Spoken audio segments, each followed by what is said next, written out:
Is Toji soulless? And I mean literally. Let's talk about it. And this one is actually spoiler friendly, as long as you've seen the anime. So this question comes to us from Apex. Y'all can pause to read the whole thing if you'd like. And Apex, I did redact a couple of things from your comment to keep this anime friendly, but don't worry, the answer will still cover your questions. But essentially what he wanted to know is, do I think Toji's body won a battle with his soul, similar to the way that his body won the battle with the grandson's soul in Shibuya? So do we think something similar happened to original Toji, his own body, when he was alive? Did he not have a soul because his body overtook it? And the answer is no. I do understand where you're coming from, but original Toji had both body and soul, so, you know, we can't chalk up his callous acts to being soulless or anything. And let me explain a little bit more to kind of paint the picture here. So this version of Toji from Shibuya was a product of the grandma using the seance technique, which essentially summons, you know, somebody that's passed away's information into a living person's body.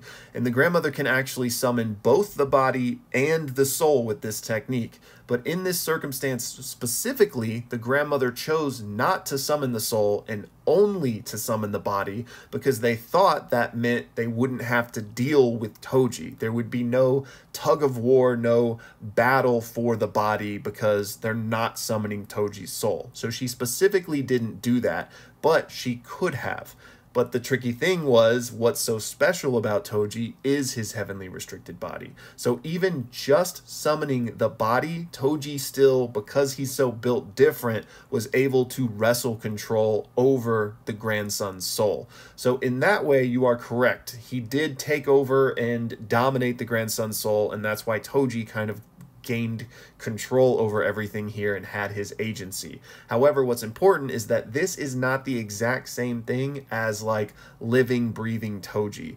This was basically operating on an instinctual level. It's one of the reasons why it kind of took him so long to recognize Megami and why he was just, you know, darting around Shibuya looking for the strongest opponent to face. It was all instinct, and that's because he was without his soul. So this version of Toji had both body and soul, and there wasn't the tug-of-war match between them because he was the same person, right? That kind of battle only happened because we had a competing body and a competing soul. So to circle back around to your question, we can't chalk up any of his behavior or decisions to the fact that he is literally soulless. However, you could make an argument that somebody with this heavenly restriction may just, you know, have a different brain chemistry or on some level that may lead them to being less empathetic or, you know, more sociopathic or something like that, but not just because he literally didn't have a soul or anything. So Apex, I hope that helps clear things up. And for your last question here on could Toji possibly be another candidate for one of Mahito's natural enemies, I think if he has his curse tool arsenal, specifically the Soul Split Katana. If so, I think he makes short work of Mahito, honestly. But even though heavenly restricted people can see the souls of objects and things, I don't think he could actually damage Mahito with his fists. He would need the sword.